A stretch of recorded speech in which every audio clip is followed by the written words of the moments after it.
సన్న బియ్యం పిరమట క్వింటాలుపై 1000 నుంచి 1200 హైక్ అంట. జై శ్రీరాము ప్రీమియం రకాలు ఇంకా ఎక్కువనట. ఉచిత సన్న బియ్యంతో మొదట్లో తగ్గిన రేట్లు జూలై నుంచి క్రమంగా పెరుగుతున్నాయి. ఇక ఎడాపెడా వేలం వేస్తున్న ఎఫ్సిఐ సివిల్ సప్లై శాఖ ఇథనాల్ తయారీకి మల్లుతున్న రైసు ఎల్లినో బూచి రైస్ షార్టేజ్ను క్యాష్ చేసుకున్న వ్యాపారులు ప్రభుత్వాల తీరు కారణమే అంటున్న ఎక్స్పర్ట్స్. ఆయన ఇప్పుడు ఇథనాల్ కంపెనీ కోసం మీరు రకరకాల ఏమంటారు టప్ప మీరు ఏంది వేలం ఎత్తురు అంతేనా, ఎడాపెడా వేలం వేస్తాడ. మీరు టక్ వేసుకొని ఆ ఇథనాల్ కంపెనీకి అప్పచెప్తే మరి సామాన్య ప్రజలు ఏం తినాలనే?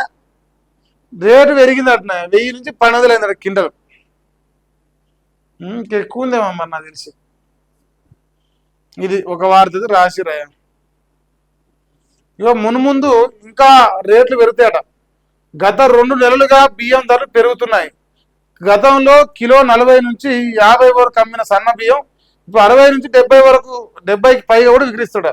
మార్కెట్లో ధాన్యం లేకపోవడం, వర్షాభావ పరిస్థితులతో వరి సాగు తగ్గడం తదితర కారణాల వల్ల బియ్యం రేట్లు పెరుగుతున్నాయి. ఎల్లినో ఎఫెక్ట్ కొనసాగితే ధరలు ఇంకా పెరిగే అవకాశం ఉంది. అంటే పెరుగుతుంది.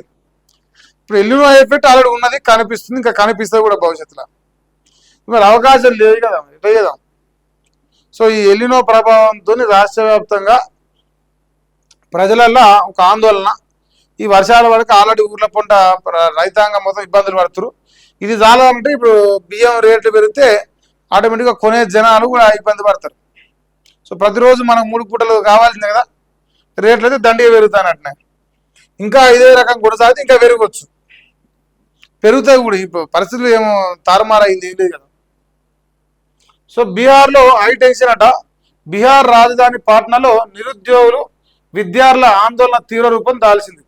ప్రభుత్వ పరీక్షల నిర్వహణలో పారదర్శకతతో పాటు పలు డిమాండ్లపై 9 రోజులుగా నిరసన చేస్తున్న యువత సీఎం ఆవాస్ గేరావ్ మార్చిలో భాగంగా మంగళవారం సీఎం సామ్రాట్ చౌదరి నివాసాన్ని ముట్టడించేందుకు ప్రయత్నించడం మరి బీహార్లో కూడా జరుగుతుంది. ఎక్కడ పోయినా విద్యార్థులు నిరుద్యోగులనే. సో దేశంలో నిరుద్యోగులు కానీ యువత కానీ పెద్ద ఎత్తున ఆందోళన దిగిన ప్రతిసారి ప్రభుత్వాలు అతలాకుతలం అవుతున్నాయి. నిన్న మనం చూసినాం ఢిల్లీలో, ఇప్పుడేమో జార్ఖండ్ అయిపోయింది, ఇప్పుడు బీహార్ నెక్స్ట్. ఇక రేపా మా పాడు తెలంగాణలో కూడా అదే పరిస్థితి కనిపిస్తుంది. సో ఎనుముల రాజ్యాంగం పైన ఎప్పుడైనా ప్రజలు వ్యతిరేకంగా రావచ్చు. ఇక్కడ కూడా మన విద్యార్థి నిరుద్యోగులే ఆ ఫీజు రియంబర్స్మెంట్ బాధితులు అయితే, ఇటు పోతే ఉద్యోగాలు కానుకోవడం వాళ్ళైతే. ఇరాన్లో ఆర్థిక సంక్షోభం అంటే ఇరాన్ ఊహకందని విధంగా ఆర్థికంగా నష్టపోయిందని అమెరికా అధ్యక్షుడు ట్రంప్ చెప్పిండు. సైన్యంలోని పెద్ద విభాగాలు వేతనాలు కూడా ఇవ్వలేకపోతుందని తెలిపిండు. ఆందోళనకారులు ప్రభుత్వం ఊచకోత వస్తుందని ఆరోపించారు. మరి ఇరాన్ సంగతి నువ్వు చెప్తున్నావు కానీ నీ చెప్పవు.